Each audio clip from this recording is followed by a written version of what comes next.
Sebelum lanjut, bagi teman-teman yang belum mensubscribe channel ini, silahkan klik tombol subscribe-nya. Dan bagi yang belum nge-like video ini, silahkan klik tombol like di bawah ini. Bagi yang sudah subscribe, saya doakan semoga rezekinya lancar dan sehat selalu. Bagi teman-teman yang belum subscribe, pasti menyesal. Oke, langsung aja markinjut. Mari kita lanjut.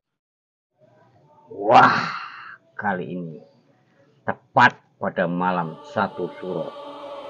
Di situ banyak tentang hal-hal gaib yang Anda belum ketahui.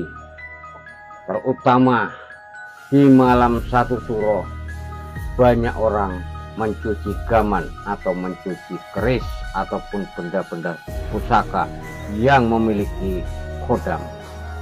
Nah, salah satunya apabila di malam 1 Suro kita tidak memandikan, maka di malam 1 Suro pula ketika kita di jalan itu makanya sering nampak berkelebat, yaitu seperti cahaya merah, yaitu adalah keris terbang. Nandain keris terbang sama kuyang sama benda-benda lainnya gimana, Mbak? Kadang kan ada warna merah juga dia. Iya, keris biasanya warna merah, tepat itu meluncur ya. Itu biasanya dia itu mancep di sebuah pohon gitu ya. Nah, antara dia pergi sama dia masuk gitu ke tempat tinggalnya itu gimana bedanya, Mbak? Nah, begini. Keris itu adalah suatu benda pusaka yang memiliki kodam. Apabila si pemilik tidak merawat, maka keris itu pergi ataupun terbang meninggalkan sang pemilik. Iya, tapi tidak semua punya itu kodam kan?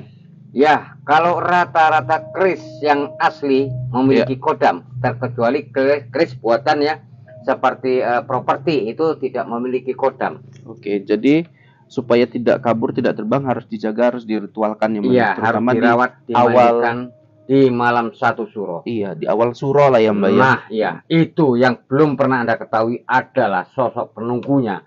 Biasanya itu sangat menyeramkan, gigi bertaring, matanya besar dan sosoknya tinggi. Itulah dia. Sosok tinggi besar bertaring yang keluar pada malam 1 Suro, Mbak Ilo. Iya.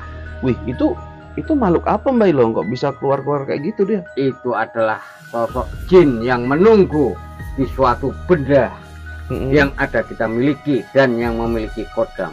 Itulah dia. Gitu ya. Jadi kalau untuk makhluk itu sendiri, Mbak Ilo, sebetulnya kenapa mesti di awal Suro ini baru dia muncul? Menurut Mbak Ilo seperti gitu? Ya, bulan 1 Suro ini di hitungan bulan Jawa adalah suatu bulan yang penuh sakral dan penuh misteri.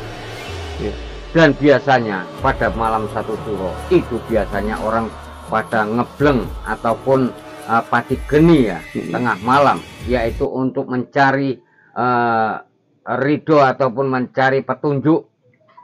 Biasanya itu dia tidak tidur 1 hari 1 malam suntuk ya. Tapi di beberapa di daerah Banyuwangi, Mbak, ada di suatu tempat yang mandi malam, mandi kembang malam, Mbak, dilakukan seperti itu. Itulah tradisi mereka itu. Tapi terkait dengan makhluk tinggi besar bertaring itu, apa kaitannya yang lebih sinkron gitu, Mbak, dengan 1 Suro?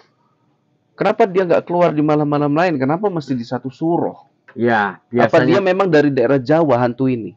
Hantu ini berasal di mana saja ada di Indonesia. Nah, di tepat malam 1 Suro, banyak kadang juga orang yang lalai untuk menjaga benda-benda pusakanya ataupun benda-benda yang berkodam. Maka disitulah dia yang ingin. Jadi dia datengin tempat yang nggak mau menjaga gitu ya, Mbak, benda-benda yang berkodam gitu ya, Mbak, terutama keris-keris mungkin ya, Mbak ya. Oh, jadi intinya harus dijaga ya, Mbak ya. Harus dijaga dan dimandikan seperti itu.